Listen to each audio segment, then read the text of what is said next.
maaliif foolataa ofumaa safraa ta'ee Waaqayyotti nan kennu eegee asiin naga'e Surraata guyyaa rakkoo dilbii koo baara beelaa filannoo kootu tolee kanaaf waan kolfeeseeqa Surraata guyyaa rakkoo dilbii koo baara beelaa filannoo kootu tolee kanaaf waan kolfeeseeqa Filannoo kootu tolee kanaaf waan kolfeeseeqa Filannoo kootu tolee kanaaf waan kolfeeseeqa Filannoo kootu tolee kanaaf waan kolfeeseeqa Filannoo kootu tolee kanaaf waan kolfeeseeqa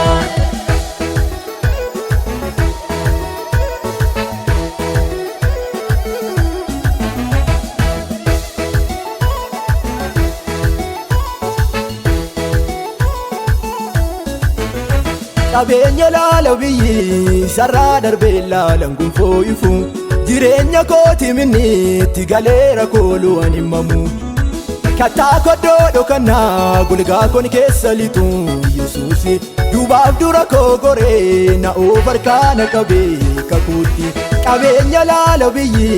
sarraa darbee laalan gunfoo ifu jireenya kooti minniitti galeera kooluu an himamu Kattaa koddoo dhokannaa gulgaa kon keessa lixu Yesuusi duubaaf dura koo goree na oofarkaana qabee kakuutti Doni kon ittiin ce'u Yesuusi kaan hin na'u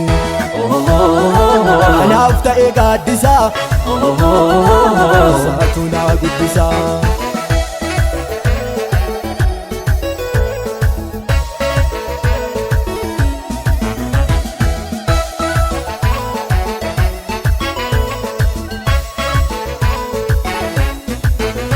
Safuudha isaaf jedha kan inni uume hunduu dinqiidha Samii teessoo godhatee dacheen iddoo hojjeta isaatiin safuudha Kufaa koo lafaa kaasee seenaa koo naaf jijjiiree harkisaa Diina koof ta'ee gaaffii anaaf immoo deebiidha hojiinsa Safuudha isaaf jedha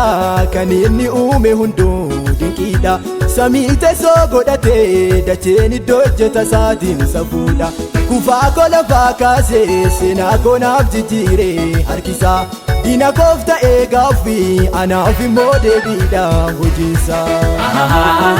Doni kon ittiin ce'u Yesuusi kaan hin na'u Anaaf ta'ee gaaddisaa Isaatu naa guddisaa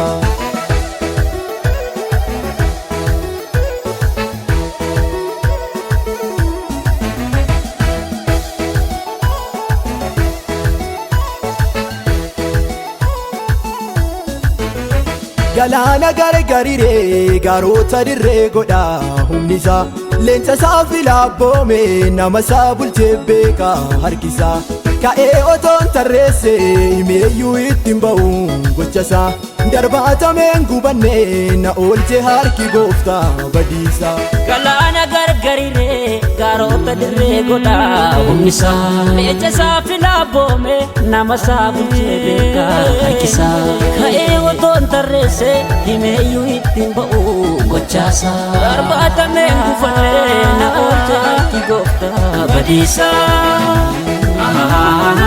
Doni kon ittiin ce'u